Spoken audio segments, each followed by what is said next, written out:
Atenção! Esse podcast trata de assuntos violentos e pode não ser adequado a pessoas sensíveis a esses temas. Um escritor notável com a obra permeada por temas sombrios, desde um gato preto ameaçador, passando pelo enterro de uma pessoa ainda viva e chegando a um corvo que surge para relembrar um pobre homem de sua amada que morreu. E de que ele não haverá nunca mais. Ele marcou a literatura e sua morte se tornou um reflexo de sua vida misteriosa.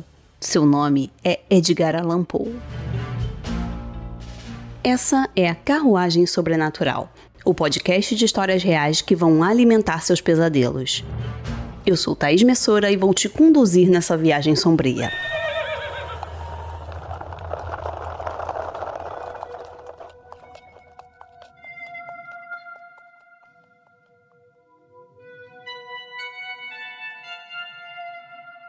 É impossível ser fã de literatura de terror e não saber quem foi Edgar Allan Poe.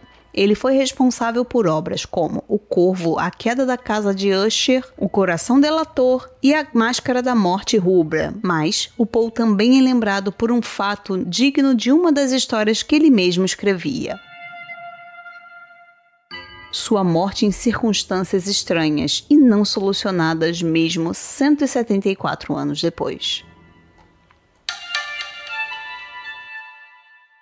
Mas sem nos adiantarmos demais, vamos retroceder no tempo e começar do começo.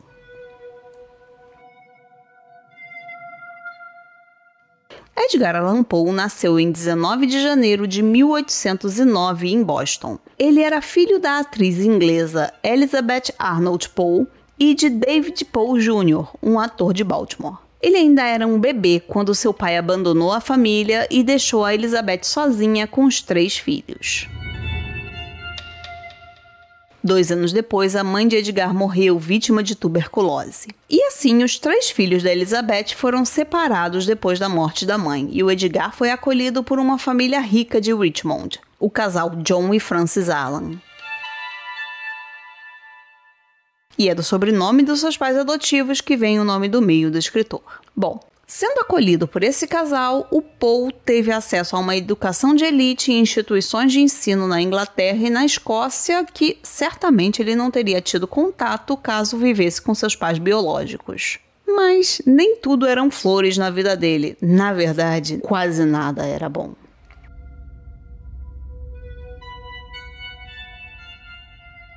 Para começar, que o Poe nunca foi oficialmente adotado pelos Allan. Ele ficava ali meio que como um agregado.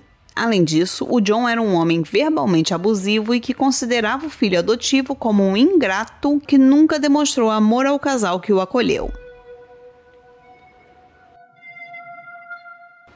Nem preciso dizer que o relacionamento entre ele e o Poe era péssimo, né?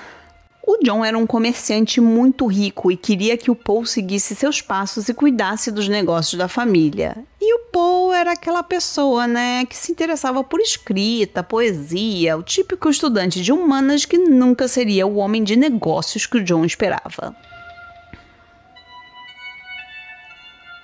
Coisa de artista, né, gente? Esse desejo de não ficar preso nas amarras capitalistas misturado com uma vontade louca de viver a sua arte. Me identifico? Olha, sem dúvida, né? Mas vamos seguir. Tem uma coisa muito interessante nessa história da briga constante entre o Poe e o pai adotivo, que é o seguinte. O Poe se via majoritariamente como um poeta, só que, como o John tirou todo o suporte financeiro dele quando ele ainda era muito novo, essa falta de dinheiro obrigou o Poe a fazer o quê? A escrever contos e críticas literárias para se sustentar. Porque no século XIX era muito comum que os escritores publicassem em periódicos e revistas que pagavam por palavra. Então, ironicamente, o péssimo relacionamento dos dois, somado ao fato de o pai adotivo ter dado tão pouco suporte financeiro ao Poe, fez com que muito do que a gente conhece do escritor hoje viesse a existir. Isso porque, se o Poe tivesse recebido uma herança, ele provavelmente teria se dedicado somente à poesia e não aos contos que ele escrevia nas revistas e periódicos da época.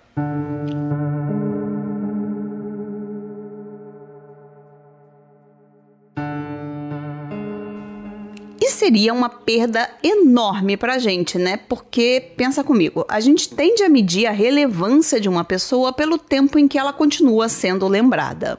Em relação ao Paul, podemos dizer que a sua imagem nunca foi esquecida. Pelo contrário, né? O nosso autor atribulado ganhou um status bem elevado na cultura pop. Prova disso são as produções atuais que continuam fazendo citações diretas ou indiretamente às obras dele. E um exemplo bem recente é a série Wandinha, né, que tem várias referências a ele, a começar pelo próprio nome da escola, que é a Academia Nunca Mais. Além da estátua que tem dele num dos corredores e da própria Copa Paul, que tem os barcos com nomes de obras dele, como o Gato Preto, o Poço e o Pêndulo e etc. E tem também uma citação literal do Paul quando a Wandinha diz: "Não acredite em nada do que ouve e apenas metade do que vê." Mas nem só de histórias com ar sombrio vivem as referências a Edgar Allan Poe. Tem um episódio dos Simpsons que faz a adaptação do poema O Corvo, e a gente tem o Homer como um homem se sentindo triste com a morte de sua amada, que recebe a visita de uma estranha ave que é a mistura de um corvo com as feições do Bart. E esse episódio é ótimo, gente. Vale a pena procurar na internet. E até mesmo no desenho do Garfield teve alusão ao corvo. Isso sem contar com os bottoms, os chaveiros, quadros, canecas e mochilas com a imagem do Paul que a gente encontra fácil numa busca no Google. E tudo isso mostra que, apesar de ter passado quase 2 séculos, os escritos do Paul continuam relevantes e, como as temáticas abordadas por ele, de abismos existenciais marcados pela angústia e pela morte, ainda reverberam no nosso psicológico. Mas seguindo aqui, aos 17 anos, o Paul entrou para a Universidade da Virgínia. E nessa época ele estava noivo de Sarah Elmira Royster, que prometeu esperar que ele voltasse para os dois se casarem. Mas aí, durante a faculdade, o Paul não se deu muito bem, não. Embora ele fosse um bom aluno, as brigas entre ele e os pais adotivos tinham piorado e o John simplesmente se recusou a seguir custeando os estudos do Paul. Então, estando o jovem Edgar sem recursos para se manter na faculdade, qual foi a solução que ele encontrou? Ele resolveu recorrer a apostas para conseguir o restante do dinheiro que ele precisava. E com isso, o Paul conseguiu uma dívida de $2.000. Então, ele precisou voltar para casa alguns meses depois de ter começado os estudos. Aí, quando ele chegou de volta, ele descobriu que a Sarah Elmira, a sua noiva, tinha se casado com outro homem, porque o pai dela tinha a persuadido a ficar com alguém mais nos moldes de um empresário de sucesso que daria uma vida confortável para ela. Coisa que o Paul nunca seria capaz de fazer, né? E essa era a vida do Paul, né? Azar no jogo, azar no amor, o que restava mesmo era a sua arte, o que, vamos falar a verdade, era o ponto forte dele. Então, ele começou a se dedicar à sua carreira. Em 1827, publicou um panfleto de poemas no estilo de Lord Byron. E cabe aqui um adendo interessante, né? O Lord Byron era a grande inspiração do Paul. Era meio que o que ele almejava conseguir com a sua arte. E o mais interessante é que o Paul acabou ficando muito mais famoso do que o seu ídolo, né? Já que hoje, tanto tempo depois, é muito mais fácil encontrar alguém que conheça pelo menos um pouquinho da obra do Edgar Allan Poe do que encontrar alguém que conheça os poemas do Lord Byron. Embora a gente nunca possa esquecer da relevância dele ao criar o desafio que levou a nossa querida Mary Shelley a escrever o Frankenstein. Mas voltando aqui para o Paul, sem o apoio dos pais adotivos, ele se alistou no exército em 1827 para poder se sustentar. E ele entrou no exército com o nome de Edgar A. Perry, para enganar os credores e evitar que eles fossem atrás dele. Com a morte da sua mãe adotiva, a Frances, ele teve uma breve reconciliação com John Allan e o pai comprou a liberação do Paul do exército. O John também ajudou o Paul a ingressar na Academia Militar dos Estados Unidos em West Point, onde ele também não se deu muito bem. 8 meses depois, o Paul conseguiu ser expulso, provavelmente de propósito, depois de ter faltado a uma semana inteira de exercícios. Entre os anos de 1827 e 1833, ele foi fazendo publicações de volumes de poemas, mas nada que realmente se destacasse. Mas, ao ganhar um concurso literário do The Saturday Visitor, com o conto Um Manuscrito Encontrado numa Garrafa, o jovem Poe recebeu o primeiro reconhecimento público do seu trabalho. Ele passa então a publicar os seus textos nesse jornal semanal, além de escrever alguns ensaios para revistas locais. Parece que finalmente os ventos estavam a favor dele. Nessa fase boa, ele se muda de volta para Baltimore e vai morar com sua tia, que era irmã do seu pai biológico. E esse foi um momento na vida do Poe, talvez o único até então, em que ele encontrou acolhimento, já que tanto a sua tia quanto a filha dela, Virginia, apoiavam a carreira e as ambições criativas dele. Depois de algum tempo, mesmo publicando textos aqui e ali, o Poe passa por dificuldades financeiras que fazem com que ele peça constantemente ajuda para o pai adotivo. Mas o John já tinha casado de novo, teve 3 filhos naturais e ignorava os pedidos do Poe, chegando ao ponto de ele acabar deserdando o autor.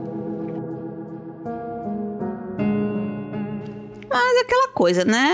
O Edgar seguiu a vida e em 16 de maio de 1836, quando ele tinha 27 anos, o Poe se casou com a sua prima Virginia, que tinha apenas 13 anos. E nesse momento a gente fica pensando assim, socorro!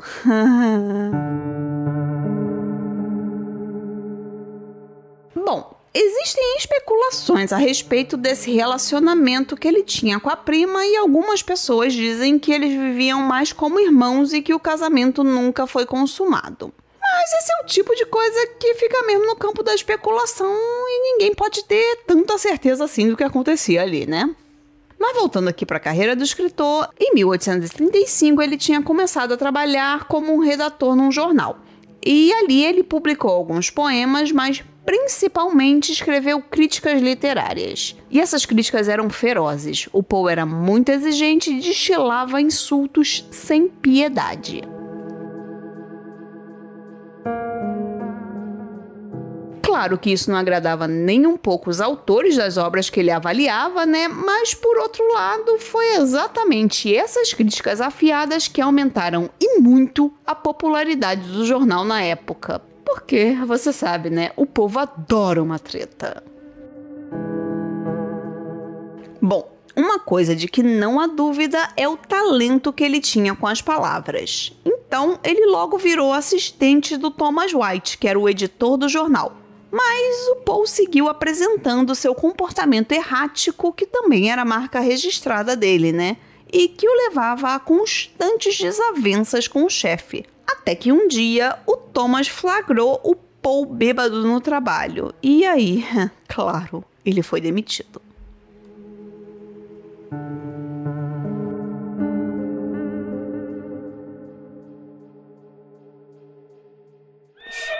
Quê? Hã? Tá bom. Gente, desculpa, mas os cavalos pediram pra falar que se vocês gostam das histórias que eu conto aqui, deviam conhecer os meus livros na Amazon. Principalmente o meu último lançamento, Os Mortos Herdarão a Terra, que é uma investigação sobrenatural no Rio de Janeiro de 1905. Nessa história, você vai conhecer a Lucinda, uma aprendiz de médium que é contratada para resolver o problema da mansão da família Monteiro e Silva, que é assolada por eventos assustadores. Mas ela vai descobrir que aquela casa guarda segredos que podem ser mortais. E agora, voltamos à nossa viagem. Depois de algum tempo, como Poe era muito talentoso, o editor Thomas White concordou em reempregá-lo desde que o Poe não bebesse mais. Preciso falar que isso não durou muito. Não, né? Você já tinha adivinhado. Sim, o acordo foi quebrado em janeiro de 1837, porque o nosso artista atormentado seguia reincidindo nas suas bebedeiras públicas, que o deixavam num estado tal que ele tinha dificuldade de se manter em pé. Com Com a nova demissão, depois de um tempo ele passa a ser redator e crítico literário numa revista em Nova York. E nessa fase, o Poe começa a ver os seus textos sendo publicados, né? E em 1839 ele lança em 2 volumes a obra Contos do Grotesco e do Arabesco. Toda essa evolução literária dele é entremeada com bebedeira constante. Inclusive, existem pessoas que dizem que ele tinha um problema físico que fazia com que uma pequena quantidade de álcool fosse o suficiente para deixá-lo completamente bêbado. Se isso é verdade, a gente não sabe. Mas o fato é que essas suas demonstrações públicas de embriaguez não faziam nada bem para a imagem dele, e ele começou a fazer pequenos desafetos no universo literário que, olha, surpreendentemente, tinha pessoas com ego bastante frágeis. Em 1845, ele publicou em 2 revistas literárias de Nova York o seu poema mais famoso, O Corvo. E então, finalmente, ele conquistou a fama. Ele era convidado para os clubes mais exclusivos da alta sociedade. Era pago para dar palestras e para recitar o poema. Seu nome era citado constantemente nos círculos literários, não apenas pelo seu trabalho como crítico, mas pela sua atuação como escritor. Quando ele saía na rua, as crianças o seguiam gritando "Nunca mais, nunca mais", a marca registrada do seu poema O Corvo.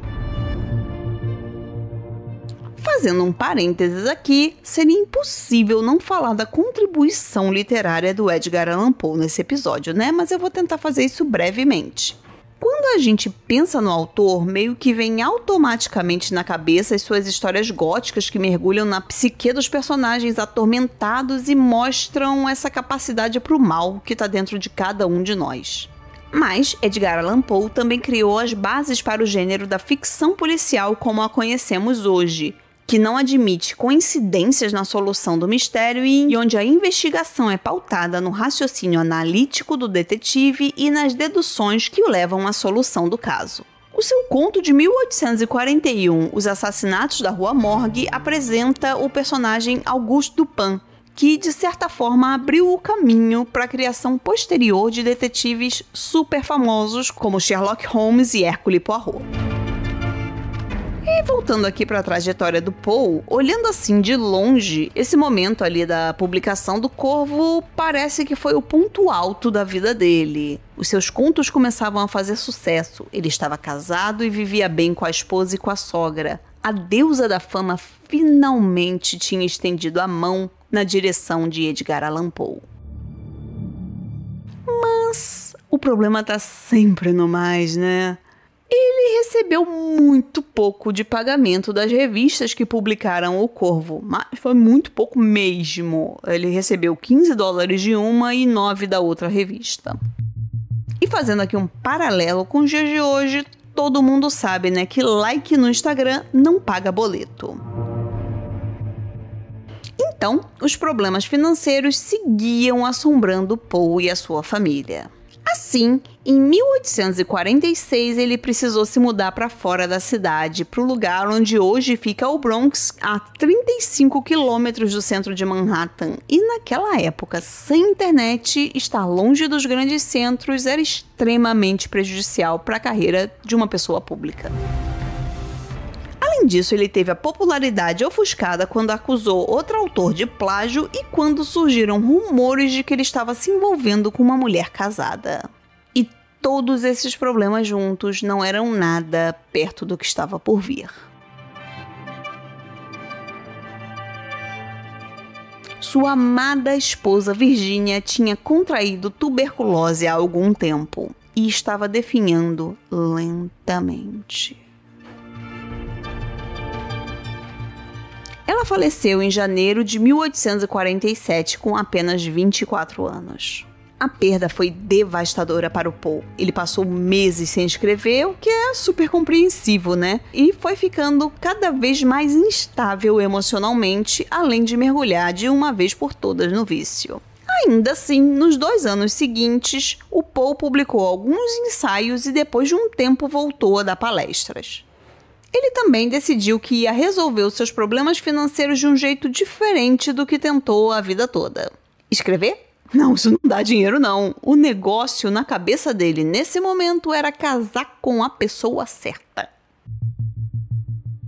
E assim ele cortejou algumas mulheres ricas até encontrar aquela pessoa especial. E essa pessoa era a Sarah Emira Royster, que agora também tinha o sobrenome Shelton. Sim, era a antiga noiva dele lá de quando ele tinha 17 anos. Ela tinha ficado viúva e, por que não, né? Achou interessante reviver aquele amor antigo. Eles ficaram noivos em 1849 e pretendiam se casar em dezembro daquele ano. Naquela época, o Paul começou a fazer uma turnê de palestras para arrecadar fundos para uma revista literária que ele queria fundar. E foi assim, no dia 27 de setembro, que ele embarcou numa balsa de Richmond para Baltimore e depois devia pegar outra para Nova York. Mas, misteriosamente, como em uma de suas histórias, o Paul nunca chegou lá. E agora uma pausa para nossa leitura sobrenatural, a indicação de um livro para você que gosta dos temas sombrios desse podcast. E hoje a indicação vai ser um pouquinho diferente, porque é claro que eu ia recomendar uma obra do Edgar Allan Poe no episódio que fala sobre ele, né? Mas para dar uma saidinha assim do óbvio, não vou indicar O Corvo nem uma antologia com os contos dele.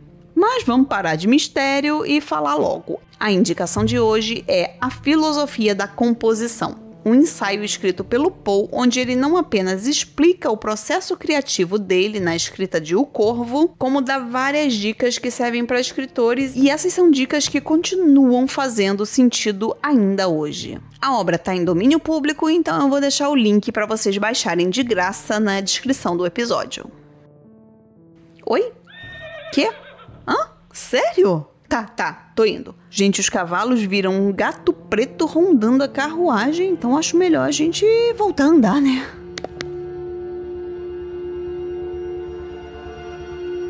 Os próximos dias da vida dele são ainda hoje um mistério. Só o que se sabe é que ele chegou em Baltimore no dia 28 de setembro e não seguiu para Nova York. E aquela coisa, né? Como não havia essa facilidade de comunicação que a gente tem hoje, ninguém realmente se preocupou com isso. A próxima vez que o Paul foi visto foi no dia 3 de outubro, que era também o dia da eleição. Ele estava delirando em uma taverna em um estado quase inconsciente, mal arrumado e vestindo roupas que não eram suas.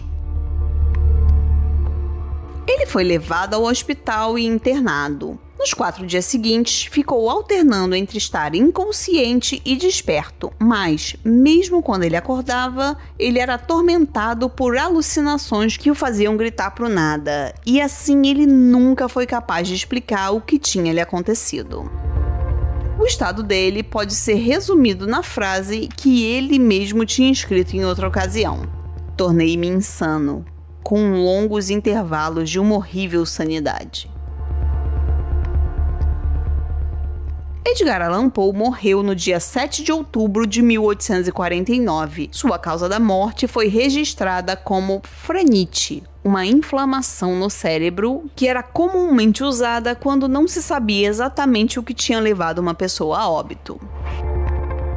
Assim, sua morte foi tão cercada de mistério quanto as histórias de medo e terror que haviam cercado a sua vida. E existem várias teorias sobre o que teria acontecido com ele. A primeira explicação que surgiu foi a de que ele teria morrido de complicações do alcoolismo, né? Segundo essa hipótese, ele teria encontrado com conhecidos ao desembarcar em Baltimore e teria ido beber com eles.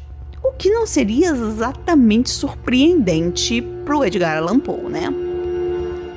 Mas também foram levantadas outras hipóteses, como diabetes, doenças cardíacas, epilepsia, tuberculose e até mesmo raiva, já que o delírio em que ele se encontrava seria compatível com pacientes com raiva em estado avançado. Além disso, os registros hospitalares de Poe indicavam que ele tinha dificuldade para beber água. Outra teoria sustenta que o Poe pode ter sido usado para fraude eleitoral. Isso porque a taverna onde o autor foi encontrado era um local de votação. Sim, é estranho, mas era uma prática comum no século XIX a votação ocorrer em bares. E a fraude funcionava assim: gangues que trabalhavam para um determinado político pegavam pessoas aleatórias e as forçavam a votar repetidamente naquele candidato. As vítimas eram frequentemente espancadas ou forçadas a beber álcool para fazê-las obedecerem. Também eram usados disfarces para permitir que as vítimas votassem várias vezes, e isso poderia explicar a roupa bizarra que o Paul usava quando foi descoberto. Bom, com as poucas evidências e todas as contradições que existem a respeito do tema, é provável que a gente nunca chegue a uma resposta definitiva para a causa da morte de Edgar Allan Poe. Nos cabe apenas apreciar a sua obra e pensar em como seus textos refletem a personalidade do autor, fragmentada por pesadelos vívidos, pelo vício e pelas tragédias que percorreram toda a sua vida.